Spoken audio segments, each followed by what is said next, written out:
Hello everyone, हमारे इस YouTube channel दया coaching classes में आप सभी का स्वागत है। जैसा कि आप लोग थंबनेल देख रहे हैं, आज की इस वीडियो में यांत्रिकी चैप्टर से संबंधित एमसीक्यू प्रश्न देखेंगे और यह वीडियो का लेक्चर नंबर 8 है। वीडियो का लेक्चर नंबर 8 है, ठीक है। आज का क्वेश्चन कुछ इस प्रकार से है। इसके पहले वाले वीडियो में हमने 1 से 140 प्रश्न करा दिए हैं। यदि आप उस वीडियो को देखना चाहते हैं तो ऊपर दिए गए आई लिंक पर क्लिक करके देख सकते हैं, ठीक है। कहाँ से 1 से लेकर के 140 प्रश्न हमने इसके पहले वाले वीडियो में करा दिए हैं। आज का क्वेश्चन देखेंगे, क्वेश्चन नंबर 141। स्थिर पानी में मिट्टी का तेल डालने पर मच्छर कम होते हैं, क्योंकि इसका रीजन बताना है, किसके कारण कम होता है। यह इंपॉर्टेंट क्वेश्चन है, देखिए आरआरबी में पूछा गया है।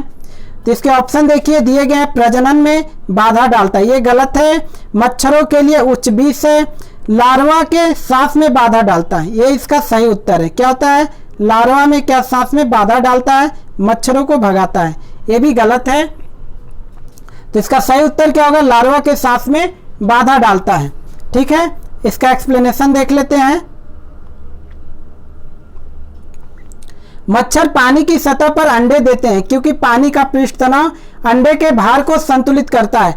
पानी की सतह पर मिट्टी तेल डालने से पानी का पृष्ठ तनाव क्या होता है? कम हो जाता है, जिससे मच्छर के अंडे पानी में डूब जाते हैं, ठीक है।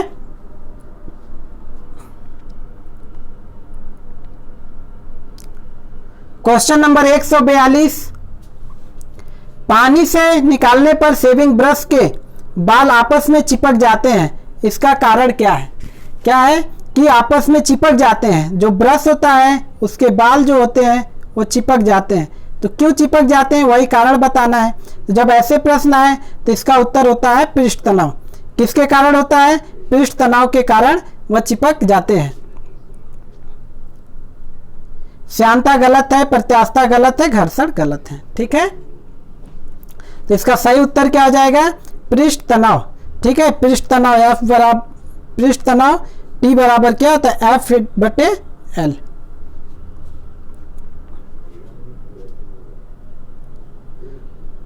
देखिए, द्रव का स्वतंत्र पृष्ठ सदैव क्या रहता है? तनाव में रहता है। उसमें कम से कम क्षेत्रफल प्राप्त करने की प्रवृत्ति होती है। द्रव के पृष्ठ पर यह तनाव ही क्या कहलाता है? पृष्ठ तनाव कहलाता है। पृष्ठ तनाव के कारण ही पानी से बाहर निकालने पर शेविंग ब्रश के बाल क्या होते हैं? आपस में चिपक जाते हैं। तो पृष्ठ तनाव बराबर होता है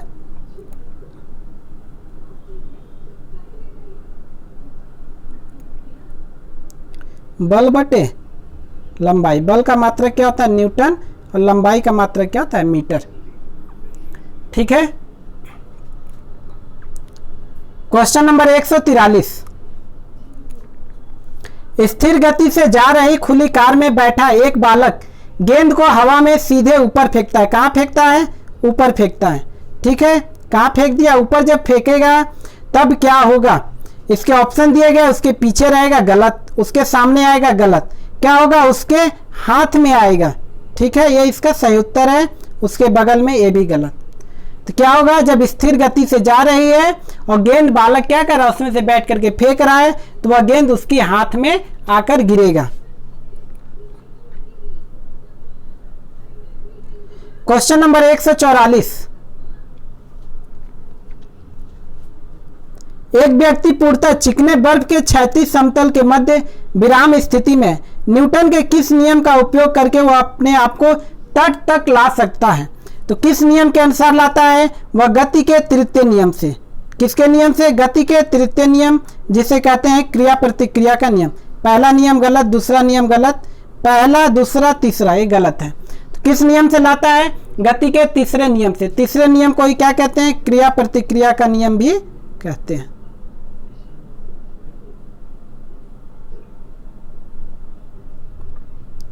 ठीक है। वीडियो अच्छा लग रहा है तो हमारे चैनल को सब्सक्राइब करें, लाइक करें, शेयर करें। Question number 145। कपूर के छोटे छोटे टुकड़े जल की सतह पर क्यों नाचते हैं? या मनाते नहीं और नाचते हैं, ठीक है, घूमते हैं।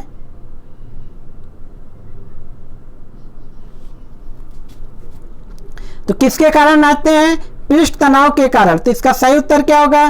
पृष्ठ तनाव। श्यानता नहीं होगा, कपूर का या गुड़, जल के घनत्व, एक सब गलत है। इसका सही उत्तर क्या है? पृष्ठ तनाव के कारण कपूर के छोटे छोटे टुकड़े जल की सतह पर नाचते हैं।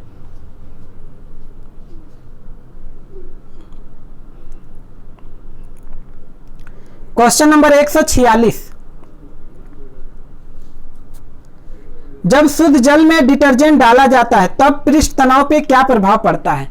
यह प्रश्न पूछा जा रहा है कि जब शुद्ध जल में डिटर्जेंट डाला जाता है तो पृष्ठ तनाव में क्या प्रभाव पड़ेगा? बढ़ जाएगा?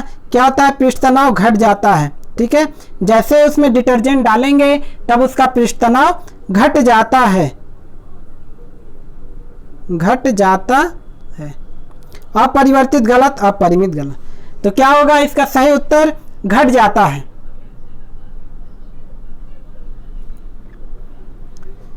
क्वेश्चन नंबर 147, साबुन को जल में घोलने पर पृष्ठ तनाव, सेम क्वेश्चन है अभी जो बताए हैं। क्या होगा? जब साबुन को जल में घोलेंगे तब पृष्ठ तनाव घट जाता है, ठीक है। तो इसका सही उत्तर हो जाएगा घट जाता है। बढ़ जाएगा, गलत। अपरिवर्तित, ये गलत कह रहा है। तो क्या होगा उसका? घट जाएगा। जैसे ही शुद्ध जल में हम क्या करेंगे? साबुन डालेंगे तब उसका पृष्ठ तनाव घट जाएगा। देखिए इसका एक्सप्लेनेशन कुछ है। साबुन, डिटर्जेंट आदि जल पृष्ठ तनाव कम कर देता है, वह मैल में गहराई तक चला जाता है जिससे कपड़ा क्या होता है? ज्यादा साफ होता है। और साबुन के घोल के बुलबुले बड़े इसलिए बनते हैं ताकि जल में साबुन के घोल का उसका पृष्ठ तनाव कम हो जाए, ठीक है। क्वेश्चन नंबर 148, संवातक कमरे की छत के निकट लगाए जाते हैं क्योंकि जो हमारा वेंटिलेटर होता है वह छत के निकट, मतलब छत के पास में लगाया जाता है। ऐसा क्यों किया जाता है? इसके ऑप्शन दिए गए हैं। सांस में छोड़ी हुई गर्म हवा ऊपर उठती है और बाहर जाती है, यही इसका क्या है? सही उत्तर है। बाकी ऑप्शन पढ़ लेते हैं। उनसे कमरे में क्रॉस वेंटिलेशन होता है, गलत कह रहा है। उनसे कमरे में कुछ रोशनी मिलती है, गलत है।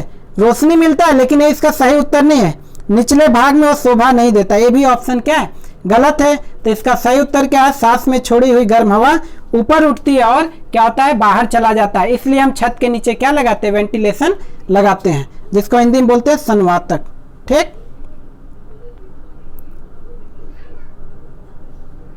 क्वेश्चन नंबर 149, ये मोस्ट इंपॉर्टेंट क्वेश्चन है। ये क्या इंपॉर्टेंट क्वेश्चन है? अपमार्जक मैल कपड़ों से सरलता पूर्वक क्या है? तेल व गर्द जो गंदे होते हैं उसको निकाल देते हैं। अपमार्जक जो डिटर्जेंट होता है, ये तो सही कह रहा है कि निकाल देते हैं, लेकिन अपमार्जक जल का पृष्ठ तनाव बढ़ा देता है? नहीं, बढ़ाता नहीं है। वो क्या करता है? घटा देता है, ठीक है। अभी हमने पहले वाले प्रश्न में बताया क्या करता है? घटा देता है। अब यहाँ पे ऑप्शन देखेंगे क्या है? ए और आर दोनों सही है, गलत कह रहा है। ए और आर दोनों सही है, भी गलत। ये सही है परंतु आर क्या है? गलत है। आर कब सही हो जाता है? जब यहाँ लिखता है पृष्ठ तनाव घटा देता है, तब ये सही हो जाता है। लेकिन यहाँ पे लिख रहा है कि बढ़ा देता है, इसके कारण ये क्या है? गलत है, ठीक है।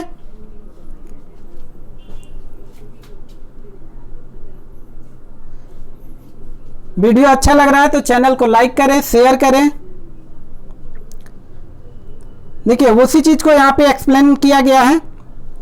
अपमार्जक रासायनिक रूप से लंबी हाइड्रोकार्बनिक शोधन अभिकर्ता होते हैं। अपमार्जक जल की कठोरता के लिए उत्तरदायी होता है। इसमें क्या होता है? कैल्शियम मैग्नीशियम के साथ अवक्षेप नहीं देते हैं। अपमार्जक जल के पृष्ठ तनाव को क्या करता है? कम कर देता है।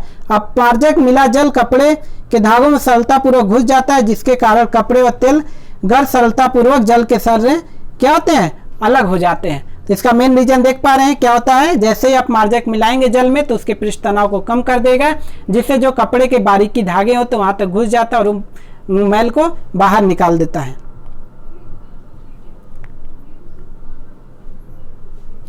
क्वेश्चन नंबर 150, अंतरिक्ष यात्री अंतरिक्ष में सीधे खड़े नहीं रह सकते हैं, इसका क्या कारण है? इसका बताना है। देखिए इंपॉर्टेंट क्वेश्चन है, यूपीपीसीएस में पूछा गया है। तो क्या कारण है, वहां पे क्या होता है कि गुरुत्व नहीं होता है, इसी कारण हम वहां पे खड़े नहीं हो सकते हैं। अगला ऑप्शन देख लेते हैं, वायुमंडल में श्यानता बल बहुत तीव्र होती है, गलत कह रहा है। सौर वायु ऊपर की ओर बल गलत है। वायुमंडलीय दाब बहुत कम होता है, ये भी गलत है। तो इसका सही उत्तर क्या है कि अंतरिक्ष यात्री में सीधे खड़े न होने का कारण है कि वहां पे गुरुत्व नहीं होता है, इसलिए इसका सही उत्तर होगा वहां पे गुरुत्व नहीं होता है। क्वेश्चन नंबर 151, यदि केस नली का व्यास 2 गुना कर दिया जाए तो उसमें चढ़ने वाले जल की सतह की ऊंचाई क्या होगी। तो यहां पे देखिए जो सूत्र होता है H बराबर 4 sigma cos theta upon W D, ठीक है। यहां पे सिग्मा क्या है, पृष्ठ तनाव है, ठीक, और डब्ल्यू क्या है, स्पेसिफिक वेट, और जी डी क्या है, व्यास, जो केस नली होता है उसका व्यास। तो इस सूत्र से हम देख पा रहे हैं कि H जो है इनवर्सली प्रोपोर्शनल है किसके, डायमीटर का, किसके है, डायमीटर का प्रोपोर्शनल है। कौन सा है, इनवर्सली प्रोपोर्शनल, जिसको हिंदी बोलते हैं व्युत्क्रमानुपाती। क्या कहते हैं, व्युत्क्रमानुपाती। मतलब डायमीटर अगर बढ़ेगा तो क्या होगा, ऊंचाई उसकी घटेगी, अगर डायमीटर घटेगा तो उसका ऊंचाई क्या होगा, बढ़ेगा, ठीक। अब यहां पे देखिए प्रश्न में बोला गया है कि व्यास 2 गुना है, जब व्यास को 2 गुना करेंगे तो अब उसकी ऊंचाई क्या हो जाएगी, आधी रह जाएगी। तो इसका सही उत्तर हो जाएगा क्या, आधा रह जाएगा। ये सूत्र आपको याद रखना है, जब ये सूत्र याद रहेगा तभी इस प्रश्न का आप उत्तर दे पाएंगे, ठीक है। यहाँ पे सिग्मा क्या है, पृष्ठ तनाव, हम लिख दे रहे हैं सारे चीज। H क्या है, ऊंचाई, ठीक है। इस सूत्र को याद रखना है।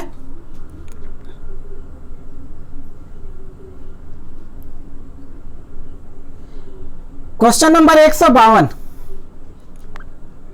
यहां पे पूछा जा रहा है श्यानता की इकाई है। तो जो श्यानता का इकाई होता है क्या होता है, पास्कल सेकेंड, ठीक है। ये किस में होता है, एसआई में।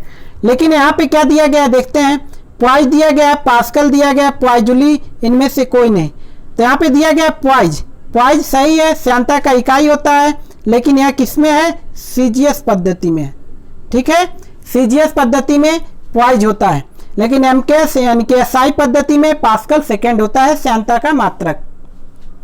तो इसका सही उत्तर हो जाएगा पॉइज।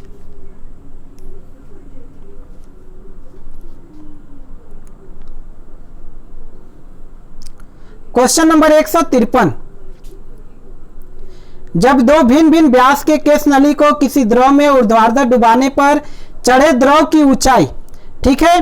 तो जब हम क्या करेंगे, यहाँ पे 2 भिन्न भिन्न व्यास का केस नली ले लेंगे। देखिए केस नली एक पतला लेते हैं और एक मोटा ले लेते हैं, ठीक है।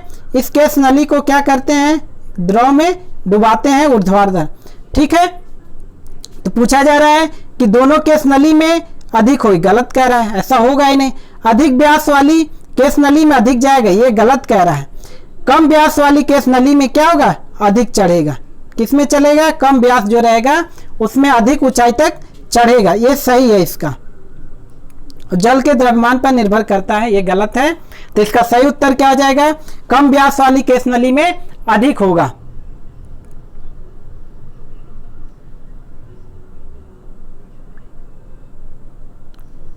क्वेश्चन नंबर 154, लैंप की बत्ती में तेल किसके कारण ऊपर उठता है, किसके कारण ऊपर उठता है। देखिए एसएससी 2013 में पूछा गया, बहुत इंपॉर्टेंट क्वेश्चन है।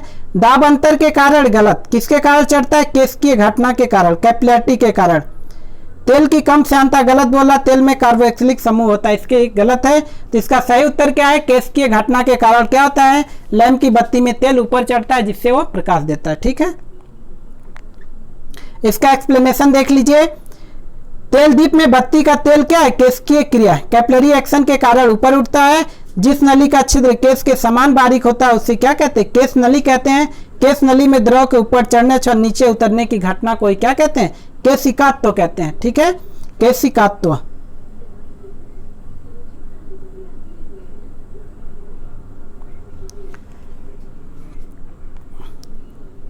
वीडियो अच्छा लग रहा है तो चैनल को लाइक करें, शेयर करें क्वेश्चन नंबर 155, पानी में लोहे की सुई जब डूब जाती है लेकिन जहाज तैरता है, यह किस सिद्धांत पर आधारित है? क्या बोला गया? पानी में लोहे की सुई डूब जाती है लेकिन जहाज तैरता है, यह किस सिद्धांत पर आधारित है? तो यह सिद्धांत है आर्किमिडीज का सिद्धांत। ठीक है, इसका सही उत्तर होगा आर्किमिडीज का सिद्धांत। पास्कल गलत कर रहा है, केपलर गलत, गुरुत्वाकर्षण। तो इसका सही उत्तर क्या होगा? आर्किमिडीज का सिद्धांत पे आधारित है। क्वेश्चन नंबर 156, आर्किमिडीज का नियम निम्नलिखित में से किससे संबंधित है? तो आर्किमिडीज के नियम को ही क्या कहते हैं? प्लावन का नियम भी कहते हैं। क्या कहते हैं? प्लावन का नियम। ठीक है, तो इसका सही उत्तर क्या हो जाएगा? प्लावन का नियम। तो आर्किमिडीज के नियम को ही क्या कहते हैं? प्लावन का नियम से भी जाना जाता है। देखिए, इसका प्लावन का नियम के लिए कंडीशन है, उस कंडीशन को याद रखना है। क्या है? संतुलित अवस्था में तैरने पर वस्तु अपने भार के बराबर द्रव क्या करेगा? विस्थापित करेगा। उसे क्या कहेंगे? प्लावन का नियम कहेंगे। पहला था। दूसरा क्या है? ठोस का गुरुत्व केंद्र हटाए गए द्रव के गुरुत्व केंद्र दोनों एक ही ऊर्ध्वाधर रेखा में होना चाहिए। ठीक है, ये 2 पॉइंट आपको याद रखना है। क्या याद रखना है? संतुलित अवस्था में तैरने पर वस्तु अपने भार के बराबर द्रव विस्थापित करेगा, और दूसरा, ठोस का गुरुत्व केंद्र हटाए गए द्रव के गुरुत्व केंद्र के एक ही ऊर्ध्वाधर रेखा में होना चाहिए।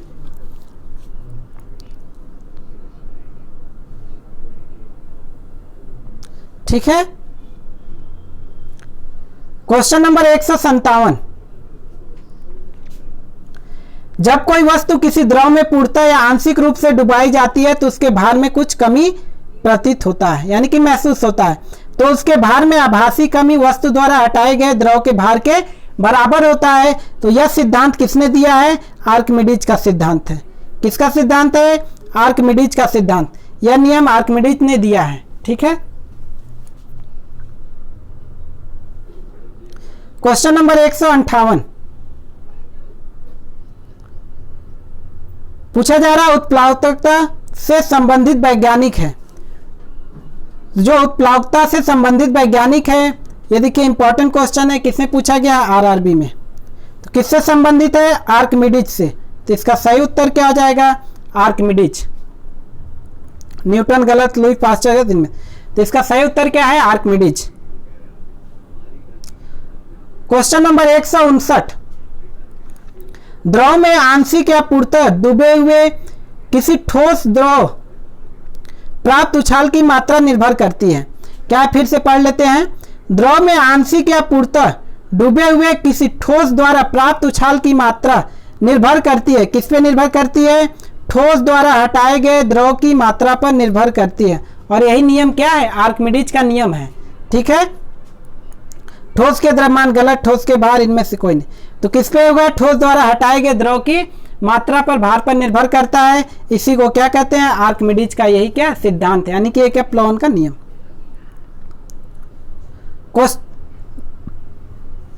देखिए, उसी चीज को यहाँ पे एक्सप्लेन किया गया है।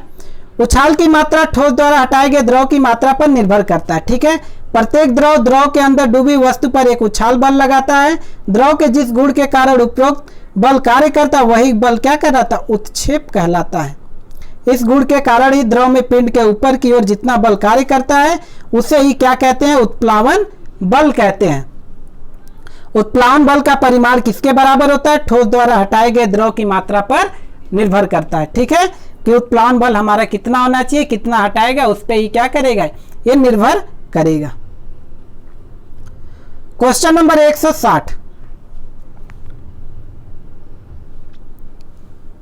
देखिए बहुत ही इंपॉर्टेंट क्वेश्चन है, मेट्रो रेल में पूछा गया। कब पूछा गया? 2002 में। जल पृष्ठ पर लोहे के टुकड़े न तैरने का कारण है। ठीक है, जल पृष्ठ पर लोहे के टुकड़ा क्यों नहीं तैरेगा? देखिए, इसका पहला ऑप्शन दिया गया, लोहे द्वारा विस्थापित जल का भार लोहे के भार से कम होता है।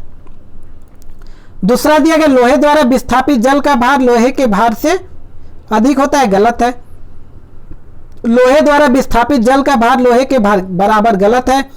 यह जल को विस्थापित, तो देखिए इसका सही उत्तर क्या हो जाएगा, लोहे द्वारा विस्थापित जल का भार लोहे के भार से क्या होता है, कम होता है। इसी के कारण क्या होता है कि वह डूब जाता है। जब डूब जाएगा तब क्या करेगा, जैसे देखिए बर्तन है, इसमें जल है, इसमें क्या लोहे की किल क्या कर रहा है, डूब जा रहा है, यानी कि लोहे का भार क्या है, जल के भार से अधिक है, इसी के कारण यह डूब जाता है। इसलिए इसका सही उत्तर हो जाएगा, लोहे द्वारा विस्थापित जल का भार लोहे के भार से कम होता है, जिसके कारण जल पृष्ठ पर लोहे का टुकड़ा नहीं तैर पाता है। ठीक है, अब देखिए तो किसके कारण यहाँ पे प्लावन नियम कार्य करता है, किसके नाम करता है, प्लावन नियम, लॉ ऑफ फ्लोटेशन है, यानी कि इसे क्या हिंदी में कहते हैं, प्लावन नियम।